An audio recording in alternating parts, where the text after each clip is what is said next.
Ал Айман баста қалайсың? Келдік құдалар. Құдалар келді. Құдалар келді. Сәлеметсіздер, ассалаумағалейкум. Қош келіпсіздер. Бейімбет Майлин жеріңізге. Сәлеметсіздер. Сәлеметсіздер. Она же худрук, она же комсомолка, пионерка. Человек оркестр, да? Құрметті қонақтар, Бейімбет Майлин ауданына қош келдіңіздер. Біздің көп ұлты шығармашыл, ойымшыл отбасымыз тарихына, талантты тұлғаларына, бай қасиетті жерінде қауышқанымызға қуаныштымыз. Уважаемые гости, добро пожаловать в наш район Бейімбета Майлина. Мы рады вас приветствовать в нашей многонациональной творческой семье, которая богата нашими талантливыми людьми. Қош келдіңіздер! Опа, не могу. Добро пожаловать!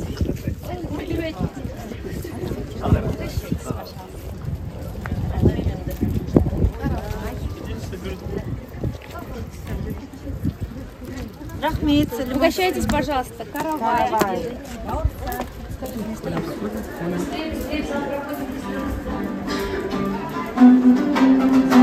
Ассалаумағалейкум. Ой, біздің жеңімпаз бала мінекей.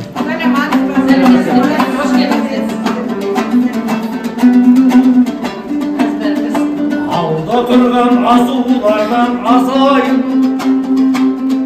байтақ елді жырларыма қосайын, елімізге келіп жатса қонақтар, өлеңменен жырдан шашын шашайын.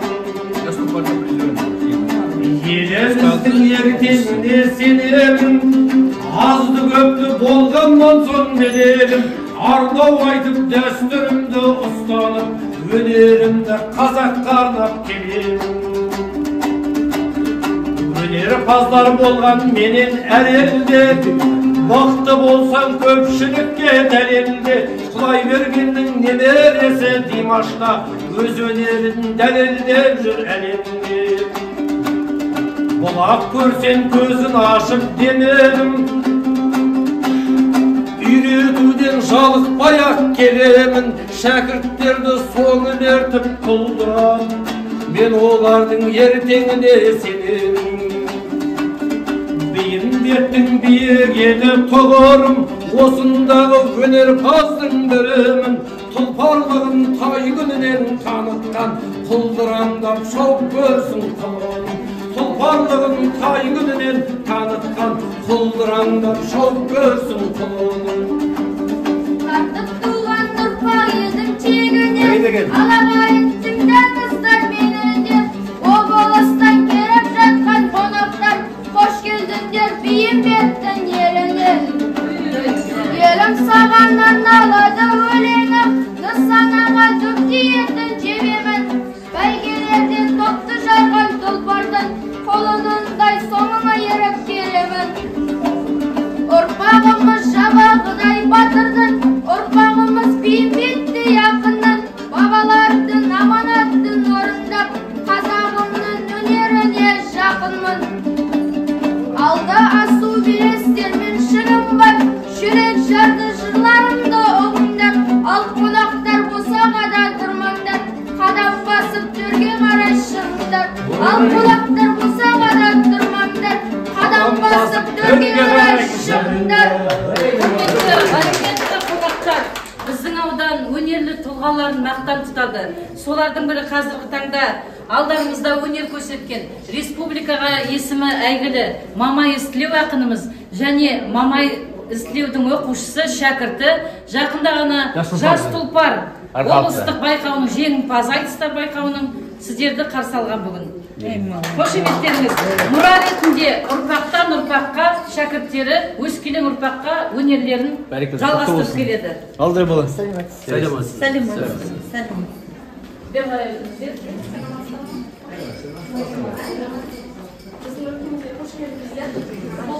Бейімбет Майлин атындағы өлкетану музейінің тақырыптық көрмесі көрмесі. Бұл жерде біздің осы қазақ жерінде есімдері алтын әріппен жазылған, мәдениетімізде дамуында өркендеуіне өшпес із қалдырған көрнекті атақты тұлғалардың көрмелері көрсетілген болатын. Ең бірінші таныстырып өтетін ол атаңызға айналған осы Бейімбет Майлин Айет ауылынан 10 шақырым жерде Журавлевка деген ауыл бар. Сол жерде осы Жабағы Батырдың елге танымал атаңызға айналған қорғаны бар. Сол қорғанның маңайында бұлақ бар. Сол бұлақты халық сенімімен, халықтың сенім бойынша ол бұлақ адамдар арасында жаңағы қасиетті деп саналады. Сондықтан Жабағы Батырдың ұрпақтарының сенімі бойынша, сондықтан Жабағы Батырдың құрметіне Қоншма мен жолымды өрсін. Мен оларға директор болдым. Зәм-зәм суынан дәм татыңыздар, емдік қасиеті бар деп айтады, таза су. Вовремя все делаю, да? Да. Готово.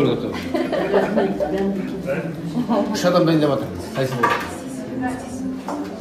Көп рахмет, Енді мына жаққа көңіл бөлсеңіздер, кішкентай кітапхананың көрмесі, кітап көрмесі. Добрый день, дорогие друзья! Мы рады вас видеть в районном доме имени Любави Музакова. Как вы знаете, наша земля очень богата великими людьми. 24 июня 2019 года произошло историческое событие. Наш район был переименован именем нашего земляка Бейімбета Майлина. Еще одна историческая личность, которая известна далеко за пределами нашей республики. Имя носит наш район Дом культуры, это Любави Музаков. Также еще одна личность, это Юдес Умаров. Он отличился тем, как его еще называли, казахский Ломоносов. Он писал книги по математике для детей. И как сказала моя коллега, что на нашей земле есть сакральное место, чем мы очень гордимся. Это захоронение Жабаги Батыра. Рядом с ним течет ручей, как говорят, что кто попьет, вы уже попили этой волшебной воды, будете здоровыми и счастливыми. А еще, как говорят, такая мудрость, женщины, которые не могут забеременеть, приезжают на этот курган и потом становились матерями. Еще мы представляем книги нашего земляка, нашего краеведа, это Иван Личко. Хочу отметить, что именно благодаря ему в 1988 году была выдвинута инициатива и был наш открыт краеведческий музей. Вера Васильевна Сидорова, наверное, вам известна, которая приехала открывать нашу целину. Благодаря ей мы получали богатый урожай. И хочу отметить, что у нас в районе также имеются писатели. Это Василий Сергеевич Ивченко и, хочу отметить, Зыбулев Айман Асанов.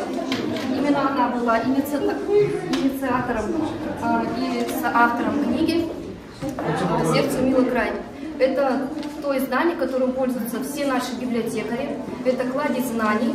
Это здесь написана история совхозов, открытие всех районов. И Альберт Павлович Раун, тоже, думаю, все известны. Среди вас присутствуют мужчины. Завтра праздник. Хочу пользоваться моментом поздравить вас, пожелать крепкого здоровья, мужества и будьте мужчины с большой улыбкой. Спасибо. Мына жерде қолөнер бұйымдары, жаңа айтып отырмын ғой, ұрпақтан ұрпаққа қолөнер шеберлерінің жұмыстары балаларға беріп келе жатырмыз. Мына кісі Гүлнұр Ералиева, Гүлнұр Владимировна Ералиева, былтырғы республикада өткен рухани қазына фестивалінің қатысушысы, біз мақтан тұтамыз, кітапханашы, жан-жақты тұлға, домбырамен ән айтады, қолөнерші бұйымдарын көріп тұрсыздар. Сондай-ақ бұл кісі үйірме жүргізеді кітапхана тұсынан. Мынау оқушылары ұлттық оюды нақыштап, осылай өскелең ұрпаққа тәрбие беріп келе жатыр. Біз мақтан тұтамыз бұл кісімен. Облыс көлемінде есімі белгілі деп ойлаймыз. Республикаға, былтыр Түркістанға барып, ауданымызды көрсетіп келді. Бері қарай жүретін болсақ, 8 қырлы бір сырлы деп айтамыз.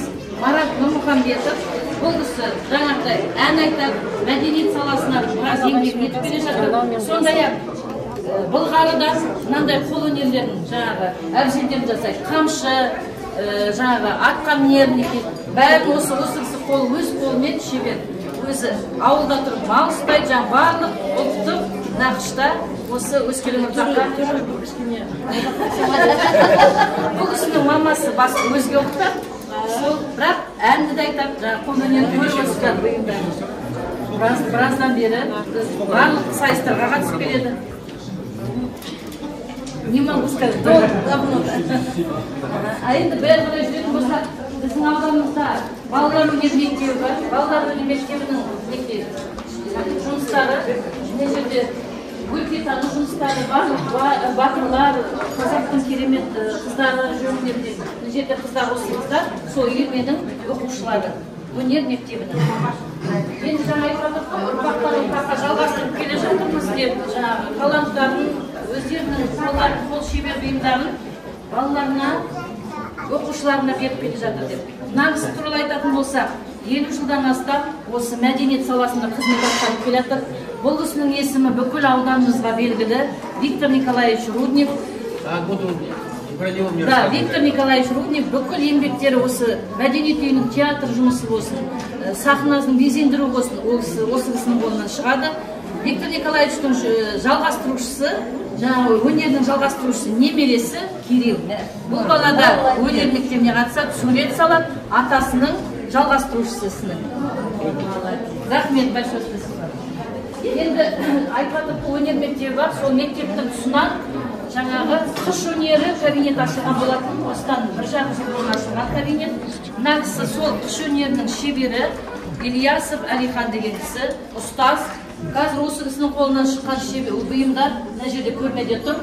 Осы кісінің оқушылары мына жерде тұрған өнерлері мінекей. Сіздердің алдарыңызда қазір қандай жұмыс жүріп жатқанын көріп отырсыздар. Қыш өнері дейміз, иә.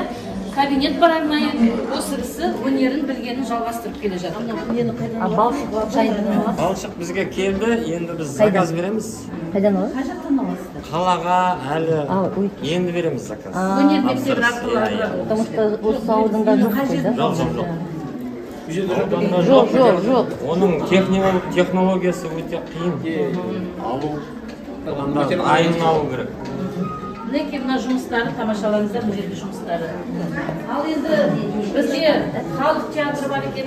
Фарфор болып осы халық театрының әртістері бізде бұл тамаққа пайдалануға дайын. Осы отбасымен театрдың мүшелері, балалар қатысады, жолдасы қатысады, жолдасы бүгін сахнада көресіз. Алғашқы жылымыз бұл кісі жаңағы қазақына қышта мінекей, ұстап көріңіз.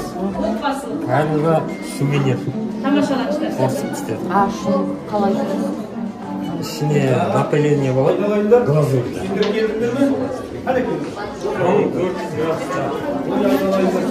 Сендер аман бол, сендер білімге нәр қойыңдар балалар. Вопрос. Сіз берген тақпақты елікізге жоқтап алды. Тексерсеңіз де болады. Шында, алған екен айтып қой.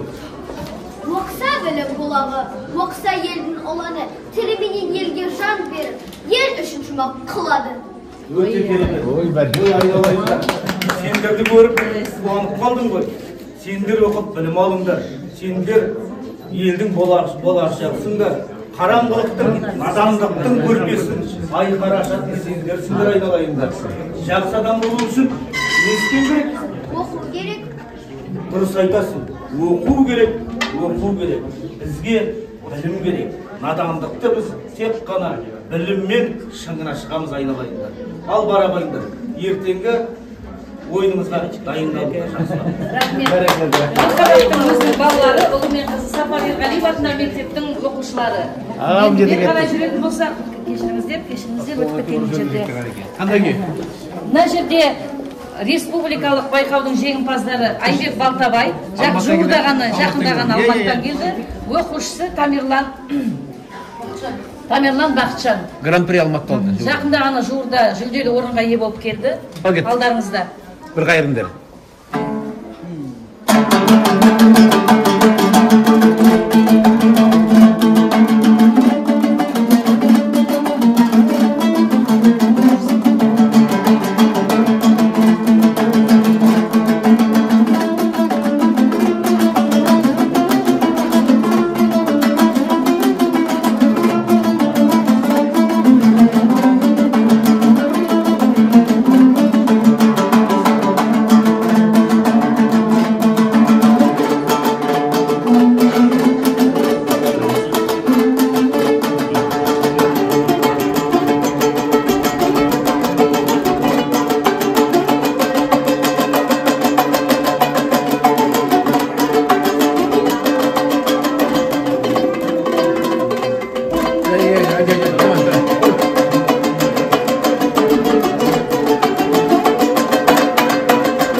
Постановка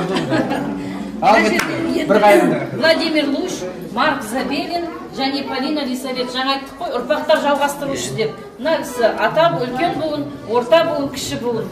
Тамашалаңыздар.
Бабочка у вас эксклюзивная. А инструменты какие у вас? Аспаптар шеберлері, Александр Кузьминых және оқушысы Ислам Айтыков.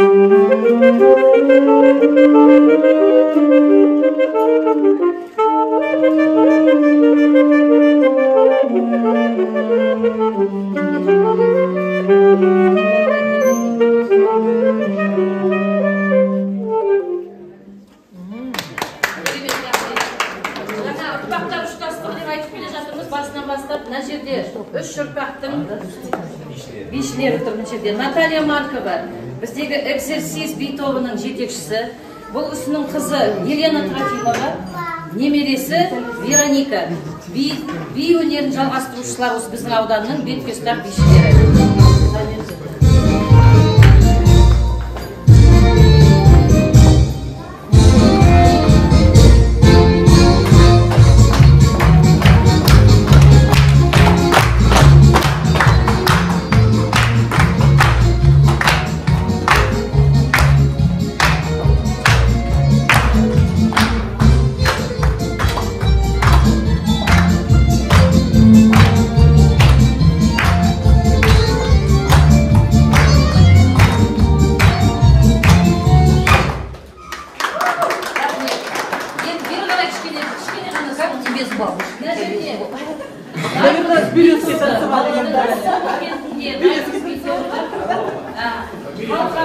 Халықаралық республикалық байқаулардың жеңімпаздары Евгения Орлова былтырғы рухани қазына республикалық байқауының қатысушылары. Бұл кісі де мақтанышпен айтамыз, ұрпақтар жалғастығы өзінің қызы Стефаниямен бірге.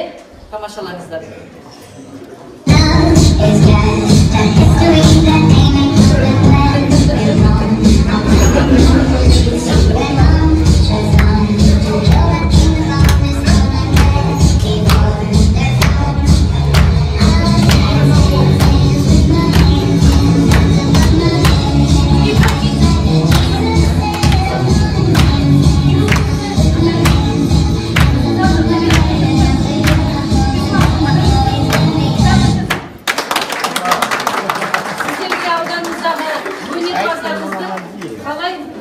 Жалғасуда кен көрсетуге тырыстық. Енді әрі қарай өнерлерін тамашалайсыздар.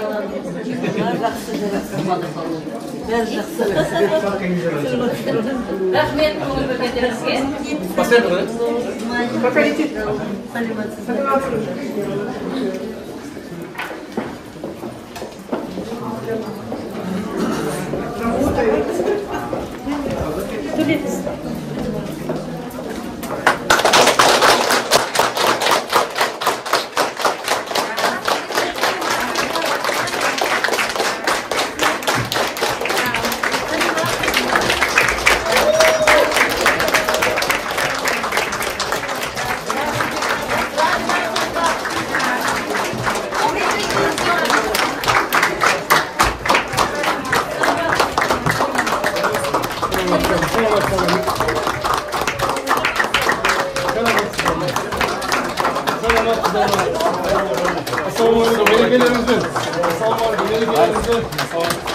Hürmetinize.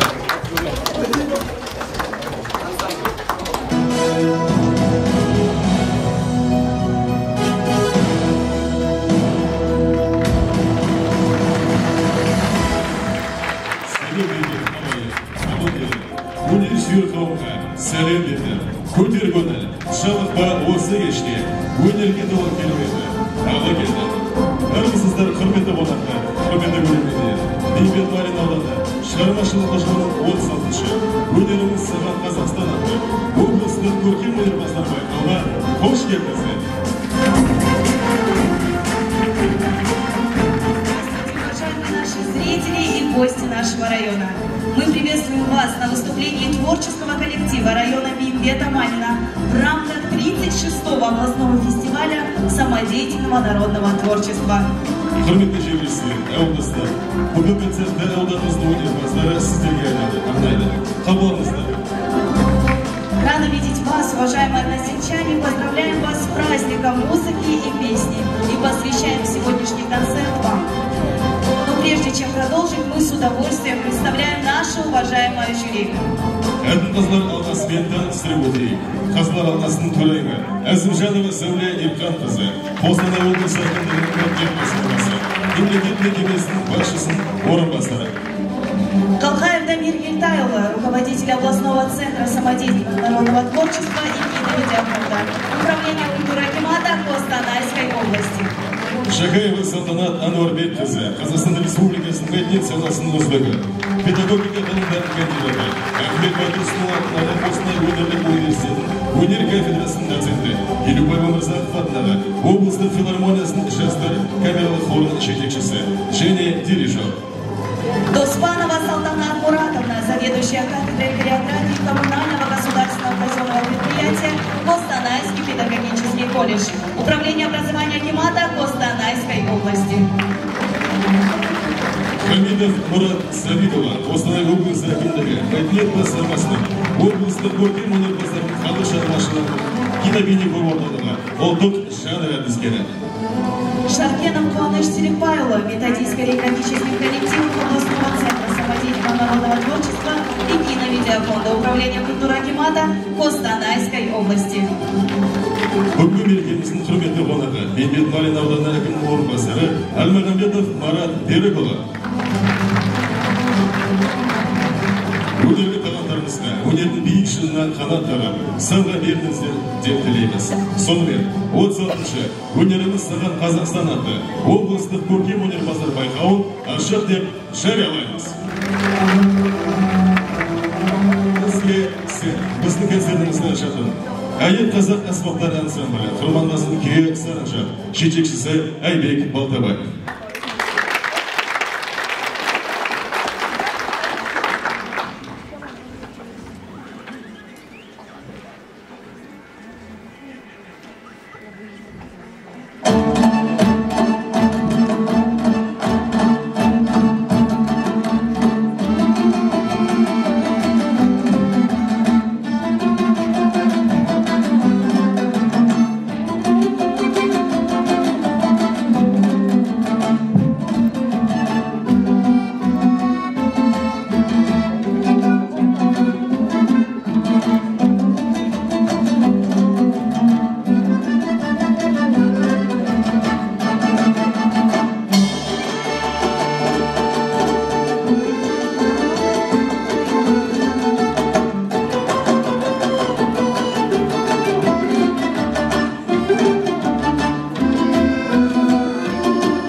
начался с песни Даланы Нарукызы. Встречайте.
Сен барда, қажап шебер, қажап ұстамын. Түсінем өзендеріңнің сан ағыстарын, қалай ақын болмайын мен түгілі, ұшады көгіңмен жүр жаза құстарым. Қырандар қанатында даңқы кеткен дән дала Қазақстаным. Сен менің шұғылаға толған даламсың, жасампазым сан асу жолдардаларсың. Бабамның көзінің қарашығең, баламның бақытына қорған боларсың. Жан дала Қазақстаным. Керемет өрледі гүл көгіңділең, кезің қандай үрікпен шегілдеген. Жүрегіме сыйғызып бар бейнеңді, қалсам дебем сеніңде жүрегіңде менің. Керегі жоқ даңқ дейтін маған сөредің, жетер бірақ есігінде қал сөйлегім. Халқым маған сенеді әлсіз демей, өйткені мен туған жер саған сенемін. Жасай бер Қазақстаным.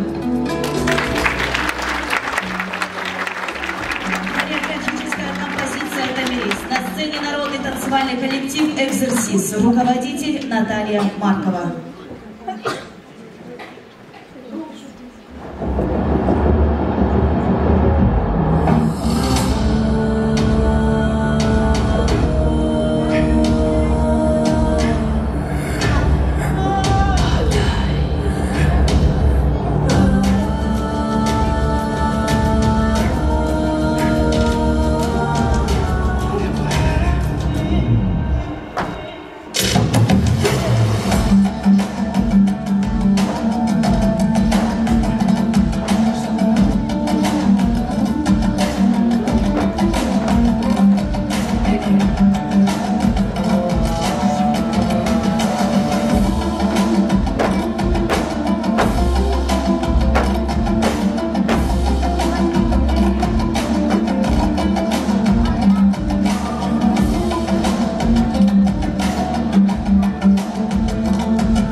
Казылдың қарабаласы, орындардың мейрамбекпен жинады.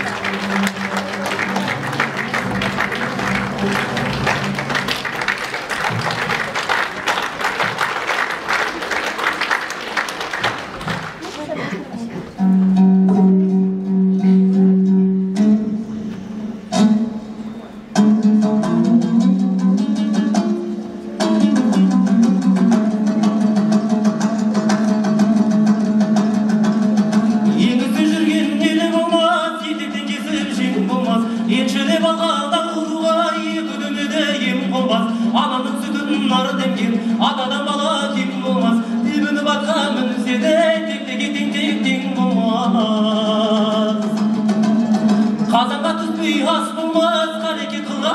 қалмас. Қазақтың қара баласы біріне бірі қас болмас. Қазақтың қара баласы біріне бірі қас болса, күндердің күні туған ауша ұлудан жасқанбас. Өзіңе өзіңнің жаудайсың, бетпейтін істі даулайсың. Өріңді жаққа жайратып, төсекте жатып алмайсың. Аузыңмен орақ ұрасың, тіліңмен оны баулайсың. Ақынтай сенің нең қалған, қожа насырдан аумайсың. Саралағамыз, сырғамыз, саясы кімге алданыш. Самырсың қанат сар бала, сабыры көке самғағыш. Жақының бәрі жарамсақ, алыстың бәрі арбағыш. Балаға бапан бұл сегей, бабадан қалған арнамыз. Асуда асу бел қайда, аса бір соқан жел қайда. Еңіреп туған ел үшін едігесінді ер қайда. Еңісте мұңдырған ежелгі қонаш жер қайда. Ешісі мүлекер olan еңсесі бие ел қайда.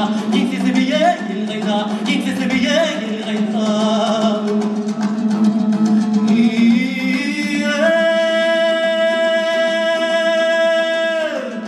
Атадан қалған туыс қайда, абыздан қалған сөз қайда. Аламыз болса арасы, ағайын қазірі тозбай ма. Арқадан шыққан бар қалыр, баяғы безат кез қайда. Кенеуі кеткен бір шөлек, кеуденің шен қозғай ма. Бақсының көзі балы батас, басыңа байғыз қонбай ма. Қара шал түккен қара жүй, қараусыз бүгін қалмай ма. Отқа да түскен қызыл тіл, жоққа да түскен қызыл тіл. Бекерден бекер Құдай-ау, заманның зарын толғай ма. Азғанның бәрі Алланың нұры қаламат. Келгенмін күнге салауат, көргенмін күнге қанағат. Қанынан қалған қағанат, қазаққа бүгін аманат. Қазаққа бүгін аманат, қазаққа бүгін аманат.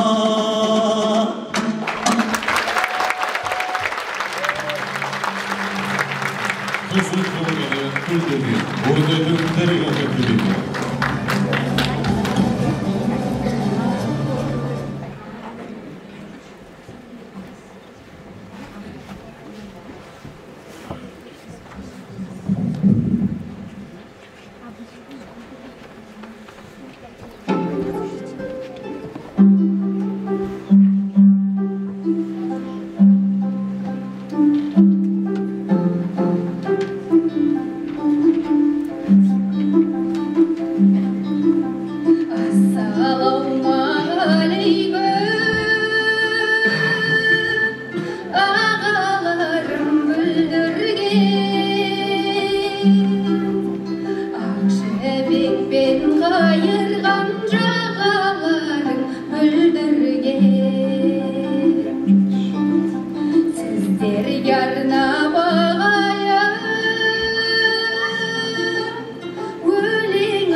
Ансамбль танца «Даймондс», руководитель Евгения Орлова.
апреля 2023 года исполнилось 150 лет со дня рождения народного батыра, одного из предводителей Народно-освободительного восстания 1916 года, Амангельды Иманова.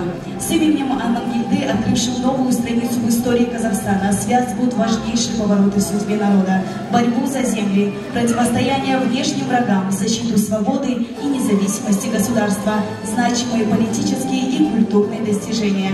Амангельды, постановка Народного театра по произведению Беймбета Майлина. Исполняют артисты Народного театра. Руководитель Нина Луценко.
Шида, Батыр! Шида!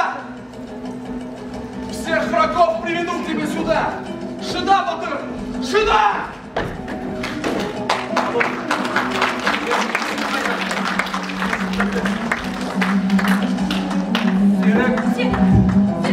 Серік, не болды Батырым? Серік, менің қылышым саған аманат. Жауды жеңбей, қылышты қыларына сатпаңдар. Сарбаздарды сен басқар, мен сені тексеремін. Барып, Егорда қосыңдар, бауырым. Уайымдама Батырым, өзіңе берген бол. Біз елге жеңістің аралама ерлейміз. Жігіттер, жағдайдың барлығын құлақ тұрсыңдар. Амангелді қарғысында жатыр. Барлықтарын көрсек, атқа қоныңдар. Алға! Алға!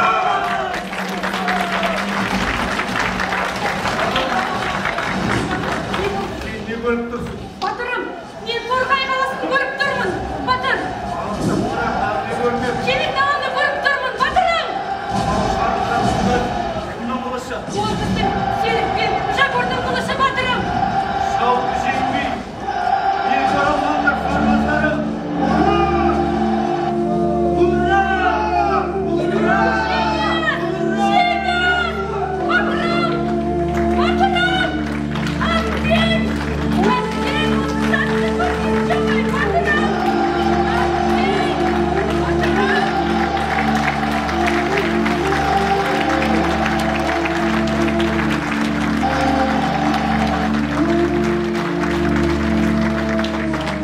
Жақсы адамдар исполняет семейный вокальный коллектив Кабылдиных. Майда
МИТИС, руководитель Наталья Маркова.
Этюд «Леди совершенства».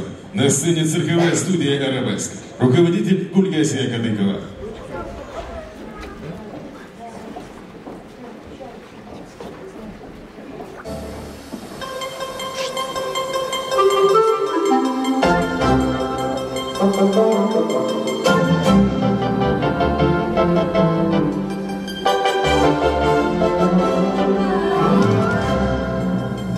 Кто по шпильке на булавке, кто от туфелек до шляпки, элегантная сама, меня без ума и весьма почтенный.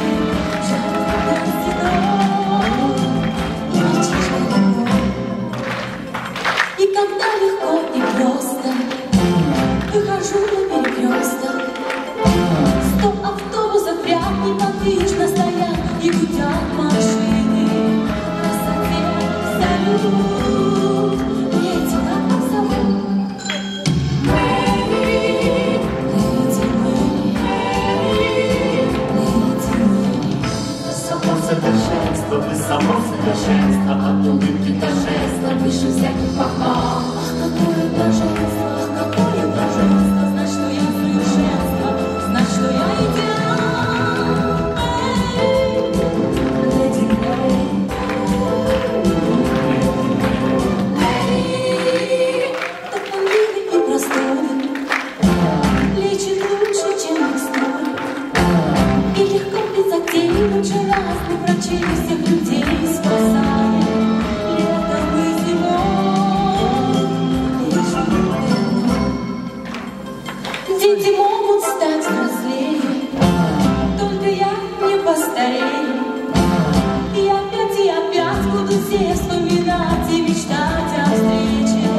Пусть пройдут года, и забыду долго. Мэри, леди Мэри, леди Мэри. Вы само совершенство, вы само совершенство, от улыбки до жеста, выше всяких похвал. Ах, какое блаженство, ах, какое блаженство, знать, что я совершенство, знать, что я идеал. Леди Мэри,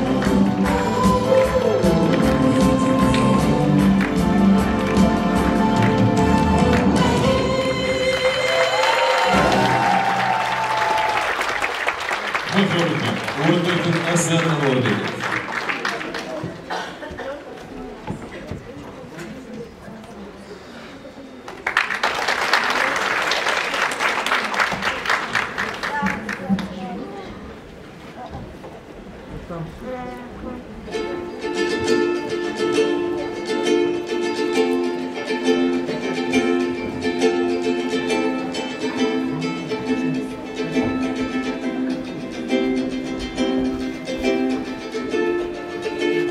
Мойныңда сенің күмістен алған қолқанды шаға екеуміз ғана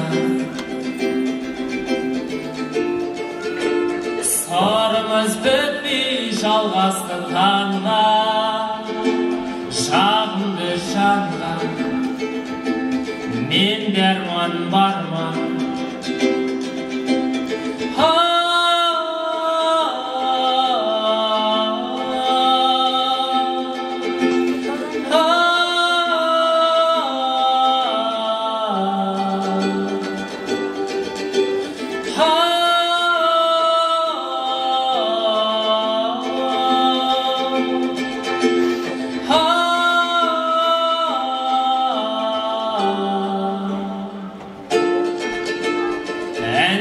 құстар шулаған бақта таң атқан шақта қасымдасың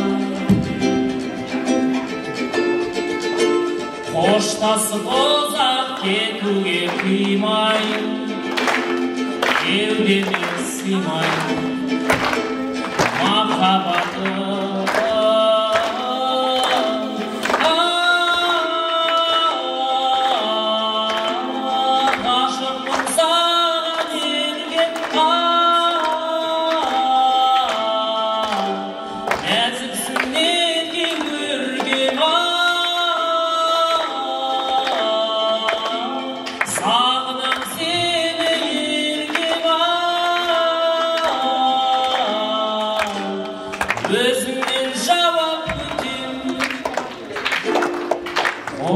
тасып ұзақ кетуге қимай, кеудеме сыймай махаббатым.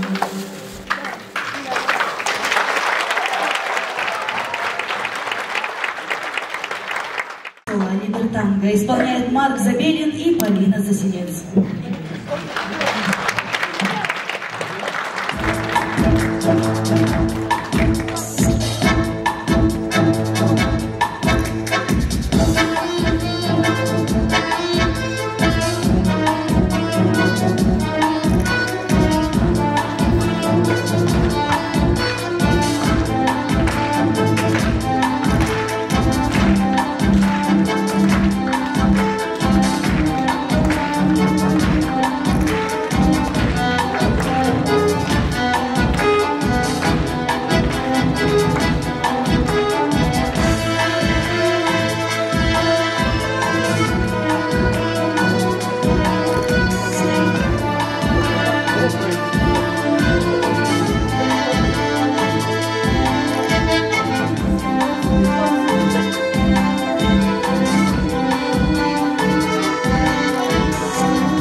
На сцене Александр Фомин. Встречайте.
Көзін әдемі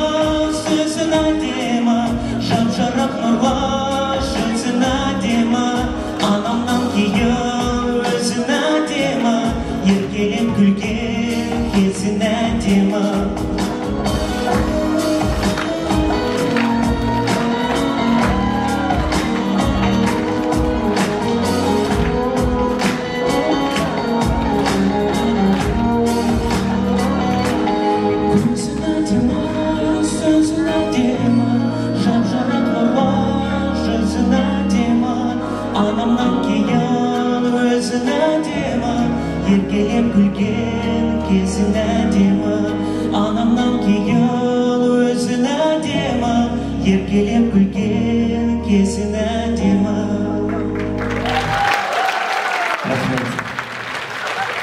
Хореографической композиции «Амазонки» исполняет танцевальный коллектив «Даймондс», руководитель Евгения Орлова.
Құрметті көрермендер, осымен Бейбіт Майлин ауданы шығармашылық ұжымының 36-шы өнеріміз сағат Қазақстан атты облыстық көркем өнерпаздар байқауы өз мәресіне жетті. Баршаңызға тілейтініміз ашық аспан, зор денсаулық, бақыт және шексіз қуаныш.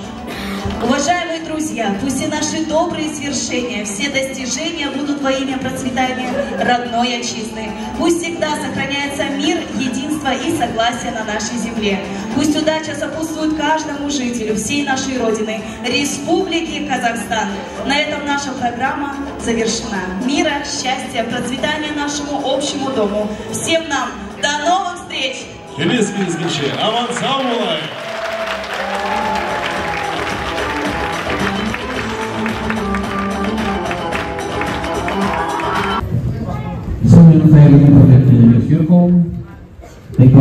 Қазақстан өз мәресіне жеттік. Міне бүгін Бейбіт Майлин студияға ес болған деген сияқты сөйтіп Қостанай қаласымен аяқтаймыз. Бүгін сахна төрінде өнерлерін көрсеттіңіздер. Осы мәдениет қызметкерлеріне ұйымдастыру ұжымының атынан әлдеқайда көп рахмет дейміз. Өнерлеріңізге баса берсін. Большое спасибо. Коллеги, которые подготовили прекрасный концерт, защитили честь своего района. Руководители вот наши, глаза горят, особенно Варговый, молодец. А енді наши учителя, наши өздерінің ұсыныстарына наши пожелания по каждому жанру, и потом Сабирхана, председатель жюри, подведет итоги и озвучит оценки. Сонымен Салтанат Муратовна, давайте с вас начнем. Орлова Маркова слушаем. Сәлеметсіз, құрметті артистер. Хочу в первую очередь поблагодарить за вашу сегодняшнюю работу, за ваше творчество. Спасибо большое. Так, конкретно по хореографии. Хочется отметить, что хореография всегда в Туранском районе всегда была сильной. Еще с тех времен, где Наталья Викторовна, с тех времен Наталья Викторовна это был самобытный, колоритный. И вот что мне нравится, что вы до сих пор сохраняете эти традиции в вашем коллективе. Это ваша фишка. Спасибо вам большое. И хочу отметить также коллектив Орлова. Diamonds. Молодцы. Есть очень, как сказать, нужно отметить, с прошлым годом прям прослеживается хорошая динамика такая роста, прям положительная. Потому что вы ездите на конкурсы, участвуете, принимаете. Это очень здорово, молодцы. Особенно массовость, вот эти девочки эмоциональные, в образ входит, прям каждый образ, конечно, сегодня утвердительно вы показали в этих танцах. Конкретно по Тамирис коллектив «Экзерсис». Здесь композиция хорошая, техника исполнения у девочки. Потом я отметила, что в вашем районе все высокие девочки. Мне кажется, эти сцены вам мало, особенно когда батманы бросаете, мне кажется, я думаю, сейчас друг друга как бы, мало места вам здесь нужно, конечно, больше. Так, по Тамирис композиция плюс, техника исполнения плюс, эмоциональное вот это исполнение, но почему-то мало девочек было вот этот момент. И также и вашему коллективу, и вашему на будущее, когда идет композиция танца, не обязательно в период всей композиции ставить видеоряд. Вот, допустим, вы хотели показать образ Тамирис, хорошо, вначале вот она там, был такой момент, крупный план, вот она на коне, вот это все, и потом просто пошел футаж. Не нужно перенасыщать видеорядом именно композицию, потому что он теряется. Или туда смотрит, или сюда, и все зрительно теряется. Ну, визуально. Да. И это визуально, да. Ну, естественно, если берутся видеоряд с профессиональных, ну, как бы, кинофильмов и так далее, то эти эпизоды будут, как сказать, отстранять. Отвлекать. Дальше. Хочу также сказать, дала Анна, тоже здесь массовость, да, массовость прям хорошая, массовость. Вот эта девочка в центре, такая вкусненькая, маленькая такая девочка. Вот она. Вот которая головой. Иди сюда. Иди сюда. Иди сюда.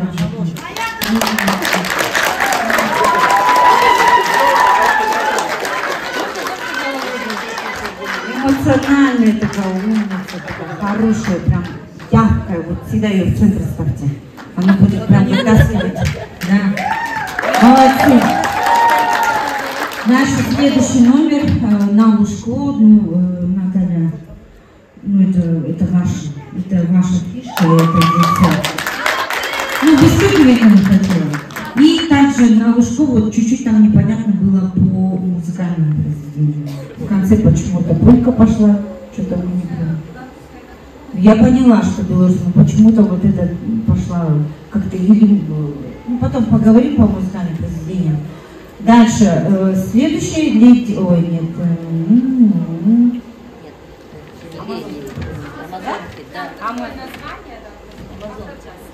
Я так поняла, что вы хотели показать с древних времен до сегодняшних дней, что все равно есть такие женщины-амазонки во все времена, да? Это здорово, хорошо. Тоже также замечание было по видеоряду, что очень много было видеоряда. И также хочу отметить, что именно в этом танце у вас вы хорошо музыкально продемонстрировали, именно продемонстрировали лексику хореографической. Прям каждые нюансы были вот как-то вот это четко. И синхронность, девочки прям молодцы. Молодцы, мне очень понравилось. И также обратите внимание на музыку, тоже там у вас индийская какой-то маленький отрывочек. Если берете одну форму, старайтесь, если микшируете, вернее, музыкальные произведения, ну, чтобы они соответствовали друг другу, то есть по характеру, по жанру. Ну, чуть-чуть это не показало, не оправдало это, понимаете? То есть она раз перешла вообще совсем на другой. Если было несколько как бы жанров, несколько направлений, то тогда бы, а здесь у вас раз резко чуть-чуть такой маленький друг, он просто отвлек чуть-чуть это. А так, в принципе, да, ну как бы амазонки и как-то вот чуть-чуть не было совпадения, хорошо? А так в целом молодцы. Экзерсис молодцы, Даймонд молодцы. Не сидите на месте, ездите. У вас все было здорово. Спасибо.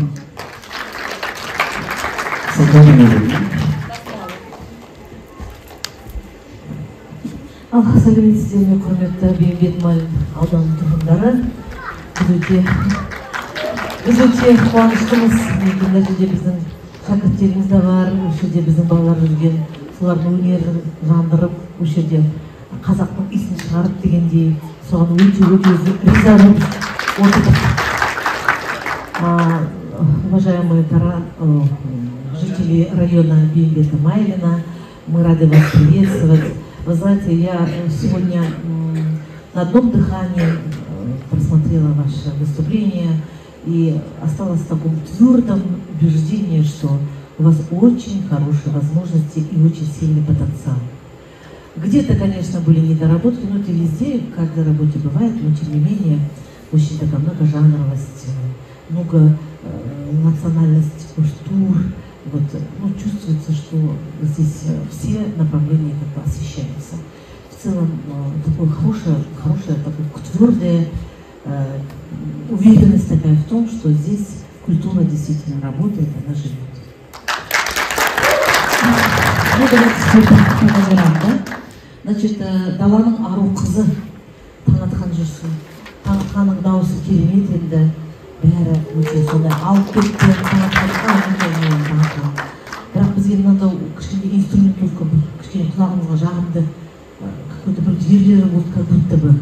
Немножко, это же песня, мы знаем эту песню, да? Сен өзің ағаңның жерлесі ағаңның қойы. В целом хорошо показалось, но немножечко вот инструментовка, что ли, вот. Видите, когда вот опасно, когда мы слушаем песню, мы оцениваем не только солиста, но еще и оркестр, так же, да? Поэтому где-то вот оно должно вместе быть, вместе должно идти и сопровождение, и голос. Здесь в данном случае, конечно, Таңатхан молодец, очень хорошо вытащил номер. Потому что инструментовка нам показалась. Келесі қазақтың қара баласы деген Мейрамбек Кенжебаевтың осы қыры жанып кетеді деп мен ойлағанда жоқпын. Бұл бала кезінде бізде домбырашы болған бала, өз наурызының жігіті, иә? Ну, именно что в жанре терне вы себя проявите, мне очень прям это понравилось. Сондай жанып, арқан қышып тұрып, прям сондай жасап. Өте молодец, сенің өнеріңе алға. Если енді домбыранды да ұмытпа, чувствуется, что когда дамбист играет в терне, он прям топор свою, прям, она как подруга ему прям хорошо помогает, рвется прям энергия, вот эта вот номер, такая энергетика, прям, знаете, такой посыл, такая динамика, все было хорошо здесь. Келесі бүлдірген Дариға Тәттібекова, бұл қызымыз жетігеннен бастап жатыр, иә, жаңағына, мынау Дамир ағаларына келіп, мастер-класс өтіп кетіпсің, иә, айналайын. Енді, знаете, мына жерде сен жетігенінде жетіген била или пела, кішкене сырой номер был. А былай енді болашағың зор, айналайын, өзіңе жетігенің сондай лайықты, өзің сондай нәзіксің, мынандай бүлдіргенді айтып отырғанда сондай прям образ такой красивый. Бұл номерді кішкене доработать нужно.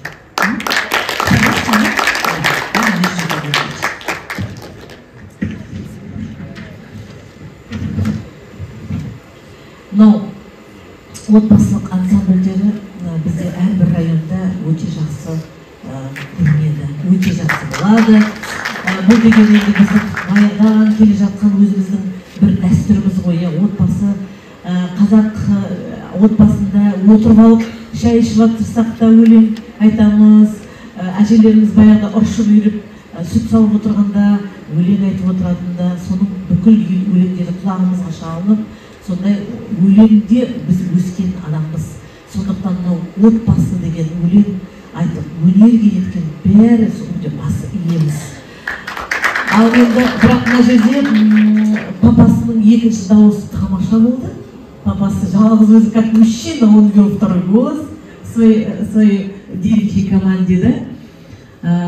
Кішкене сендерге бір вокалмен айналысу керек. Егер сендер осы бағытты таймай тағы да өркендесіңдер, развиваться будете, обязательно нужно вокалом позаниматься. Прям очень даже нужно. А так очень симпатично, тіл көзден сақтасын сіздің отбасыларыңызда. Әрқашанда билікке болсын, ән болсын. Бәрі жақсы болсын сіздердің отбасыларыңызда. мне декабрь кажется маем. Вы знаете, настолько он красивый номер. И вот это вот оригинально, что саксофон, что баян. Девушки, вы молодцы, конечно, разновозрастные здесь собрались, да? Вам большой респект за такой коллектив. Но вот уже подходит, кто ваш руководитель? Не туда руководитель? Владимир Иванович, ну, мы это чувствуем, что у нас бабушка так чувствует. Знаете, вот вы как бы сами только вели, вот вы и саксофон. Я ждала, когда парень посоветует. А вот девушка немножко не хотела напевности. Во-первых, микрофон плохо слышался. Слабо, понимаете? И в этом, и поэтому какой-то эффект номера как-то немножко упал, что ли. А хотя вот я прям, знаете, за любое многоголосие, за любое хоровое пение, я, как говорится, душу вкладываю, я душу, как говорится, отдам за это. Здесь, конечно, вы большие молодцы, потому что, во-первых, очень оригинально подобран номер. Вот такой какой-то, в таком стиле, в таком ритмическом рисунке написан, очень хороший, да? Но девушки, чуть немножечко не хватило вам, или вы не позавтракали, или что-то. Но это я так шучу, конечно, но в целом я желаю вам высоких творческих полетов. Здесь, конечно, девочки, нужно заниматься вокалом. Потому что, знаете, вот дыхание – это и есть основа вокала. Еще великий Глинка так сказал: основа вокала – дыхание. Понимаете? Поэтому без дыхания, без опоры, звука, пока вы не возьмете вокально правильное дыхание, оно может никогда не выйти номера. Поэтому вам большое спасибо. Все-таки за очень красивый номер, но плохо было слышно, понимаете? Вот плохо было слышно, возможно, это здесь микрофоны виноваты. Я, конечно, очень преклоняю голову перед вами, вот то, что вы все-таки любите песню, и ваш возраст, перед девочками. Но в целом нужно, конечно, еще немножко доработать. Я думаю, что ваш коллектив еще не раз будет удивлять нас оригинальными номерами. Следующее, Асан Ануарбеков, ну, он нас удивил, мне прям удивил. Такая хорошая кантилена, такой вокал шикарный. Еще самое главное, оригинальный инструмент. Инструмент, который он вышел, да? Вот теперь смотрите, когда такой инструмент, который не часто встречается, выходит, да, мы ждем от него какого-то соло проведения, знаете? А то он просто прошел как вторым планом. А в будущем, конечно, если вы берете такие интересные оригинальные инструменты, которые не часто используются, можно подать их как бы вот какое-то соло проведение. То есть дать ему тоже спеть этому инструменту. Но в целом вы молодец. Вот следующий номер, конечно, нас очень умилил. Мы, конечно, всегда радуемся, когда представитель другой национальности поет на казахском языке. Ну, это просто любой человек, наверное, порадовался бы, да? Но здесь большой-большой респект. Во-первых, песня была без единого акцента спета. В шляпе такой шикарной шляпе. Ну, песня хорошая получилась. Хорошая. Ну и последний был финал. Финал такой, знаете, вообще финал, все силы, все самое яркое, лучшее бросают всегда все на финал. Поэтому финалы всегда очень яркие. Вы знаете, финалы очень такие помпезные, такие мощные. Здесь, конечно, ребята вышли, молодцы, у них у всех прекрасный вокал. Я хочу сказать, что и Танатхан Журсуну, и Айбеку, и Аслану — это те ребята, которые могут повести за собой очень много молодых талантов. Они сами молодые, они еще учатся. У вас есть чему вот учиться, например, гармония, вот у вас учиться. Поэтому, знаете, мне очень, я удивилась, лично самой мне было, что я не думала, что в Таранском районе есть хороший потенциал. Думаю, что у вас все еще в плане вокала, ансамблевого и хорового еще пения у вас еще все впереди. Енді айтып да отыр, алтын сырға құлақтарына хороший аппаратура. Будете, мы запоем даже. Нам нужна аппаратура хорошая. Ал енді Мұрат Хабитов ұлттық жанр бойынша өзің ойында. Саламатсыздар ма? Алдыңғы тұрғындары, әріптестер. Енді ұлттық жанр бойынша жалпы инструментал жанр бойынша алып қосарлық көп жоқ, бәрі жақсы. ансамбль жетекшісі осы жақсы домбырашылар көріп тұрсыз, домбырашы ұрып жақсы, бірақ басқа аспаптарға да мән беру керек жақсы ма? Баян, шетел, кейбір жерлерде естіліп қалып. Сосын ударник кішкене уверенно ойнау керек, қаттырақ. Бұл жерде микрофондар солай жұмыс істеді. Кейбір домбырашылар естіледі, кейбір сөйтіп алыстан болып көрінеді. Бірақ ансамбль жақсы, баланс жақсы, динамика әдемі. Сол басқа аспаптармен жұмыс жасасаңыз, өте жақсы болады. Потенциал бар, болашақ бар ансамбль болады екен, білесіздер. Енді жаңа сатыда Ануарбек айтып кетті ғой, Дала народы бақсы салып, ол кішкене тілді жүрген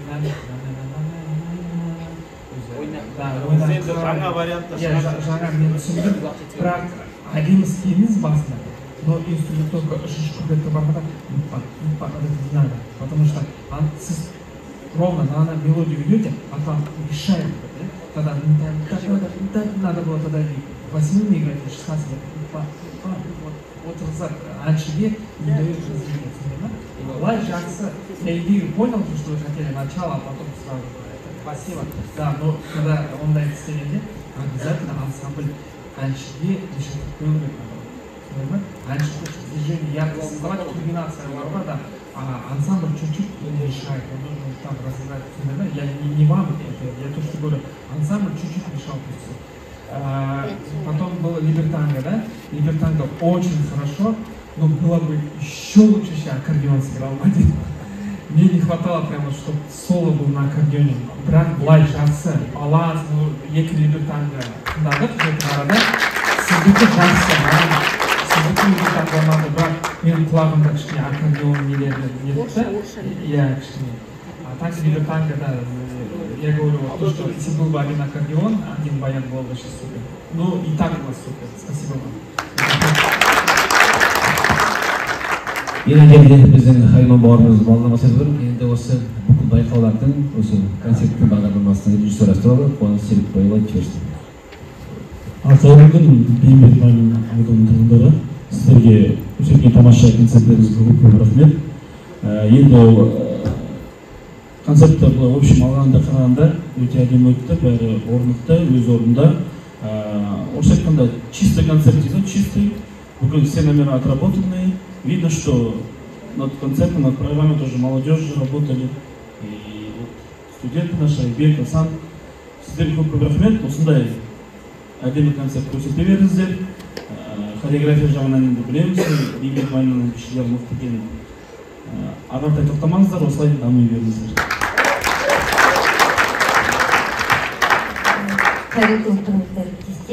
Здравствуйте, дорогие наши коллеги, ребята, дети. Приятно, в зале очень много молодых. Это значит о том, что культура района Бейімбета Майлина, она будет продолжать и будет иметь свое продолжение. Мы на смотрах всегда приветствуем, когда приезжают и участвуют в смотре самодеятельности ваши студенты.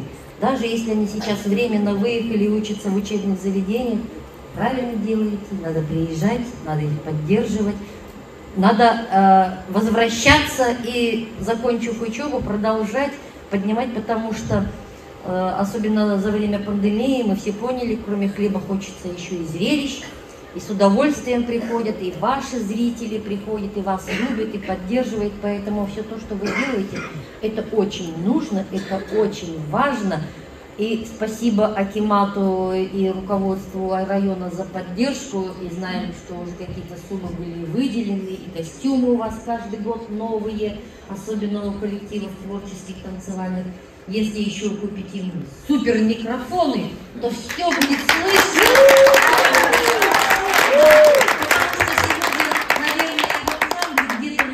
Я обратила внимание, дома звучали хорошо, там прям микрофоны стояли, микрофоны неплохие. Где-то, может быть, действительно это была вопрос озвучки. А в целом, конечно, и фонограммы, да, вот когда песни поют, от качества фонограммы инструментальной тоже зависит, будет хорошая песня или не будет. Потому что в номере концертном, я говорю, костюм, фонограмма, музыкальное сопровождение, ваш голос, ваш артистизм, ваше настроение. ваши эмоции на лице, ваши руки, ноги, прическа, макияж, все, это все вместе ваш концертный номер. Ну, уже сказали коллеги, мы когда ехали, мы, в принципе, даже не сомневались, что хореография будет, как всегда, на уровне. И сегодня было приятно, вот прям говорю, и вокальная часть вашего концерта. Знаете, есть некоторые пожелания, вот мои коллеги уже сказали, есть некоторые вещи, которые бы тоже хотелось, да, сказать. Что касается экрана, мы все это относили к режиссуре. Ол режиссурға жатады, да? Сахнаны безендіру, киндер, работа статистов, компоновка программы. Вот сегодня с экраном, как сказала Салтанат Муратовна, он где-то мешал. Экран должен усиливать эффект. Вот когда мы номер воспринимаем аудиально, да, то есть больше слушаем это музыкальные или вокальные произведения, тут экран, он хорош, когда там идет какие-то эти усиливает восприятие. Мы слушаем песню, мы рисуем образы, и эти образы, когда совпадают с образами на экране, это прям здорово. А когда танец, это визуальный, да, концертный номер, ты смотришь глазами, и на экране идет визуальная картинка, то ты уже теряешь танец, потому что ты вольно-невольно переключаешься на экран, и от этого теряется вот восприятие, прям вот это вау от танца. Вот это бы хотелось. Сегодня не сильно мешал экран, потому что образы совпадали, но хотелось, чтобы этого было меньше. И еще один момент, который хотела бы пожелать. Да, вот сегодня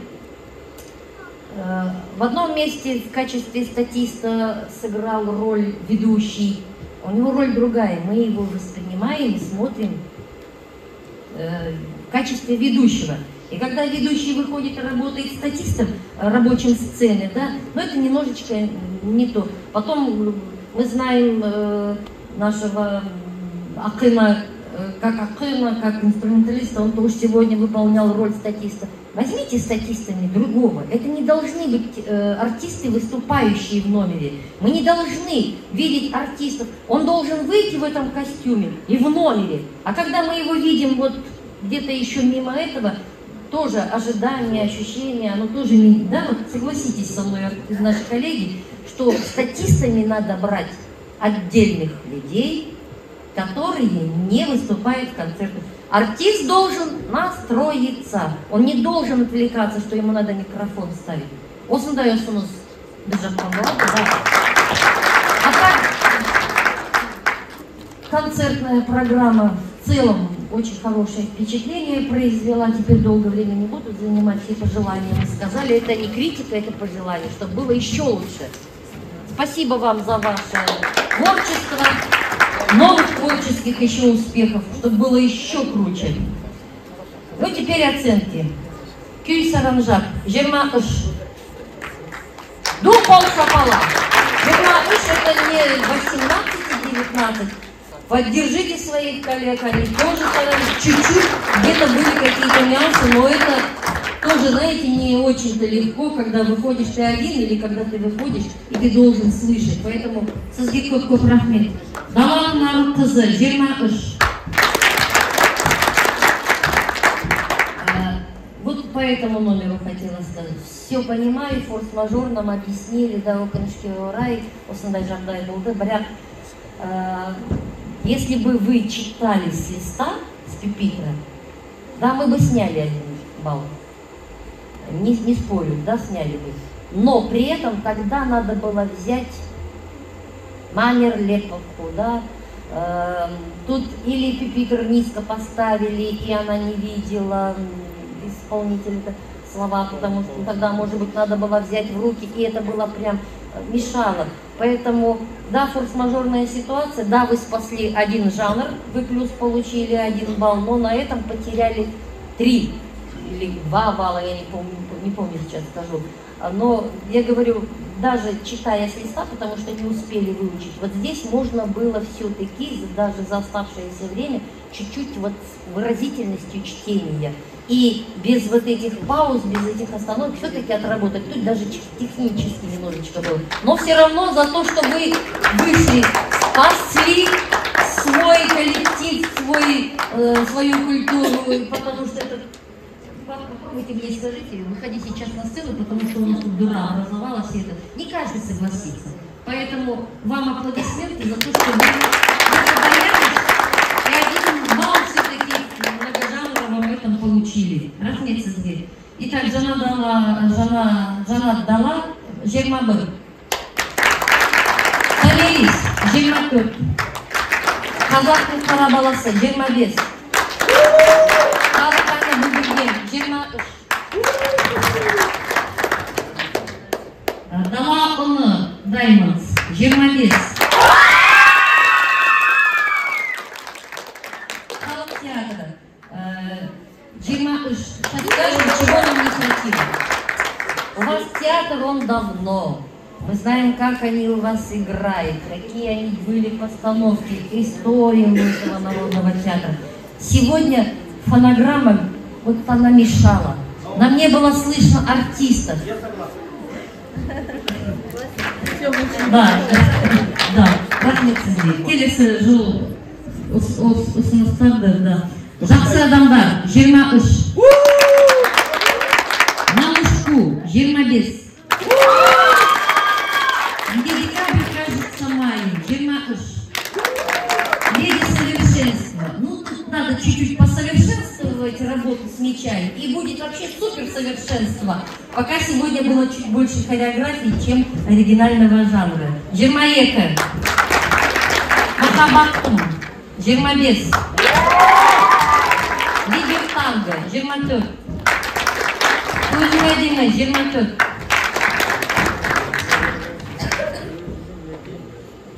Амазонки. Жермабес.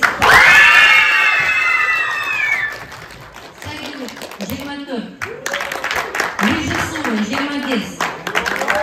Особенно то, что было в фойе, то, что в фойе вы делаете, мы это тоже к режиссуре относим. Вот спасибо за то, что было там. И ваша идея, и вот это вот взаимодействие, преемственность поколений, смысл, дети, шахтеры. Вот это было сегодня и здесь видно. Солушился Коп-жанрлық тобыз, жүргізушілерді жұмысы 22. Баршаңызға шығармашылық табыс, рахмет сіздерге, аман сау болайық. Көп рахмет. Еще одна, да, сегодня мероприятие туалой кого, да? Давайте поздравим с днем рождения и 25 баллов еще раз. Праздник творчества. Айман, пойдем с такие. Кукула журнал, дом культуры, наведение, дом культуры. Спасибо коллегам за прекрасный концерт. Идем вперед. Алга, Битпет Балин. А мы поехали в Денисовку.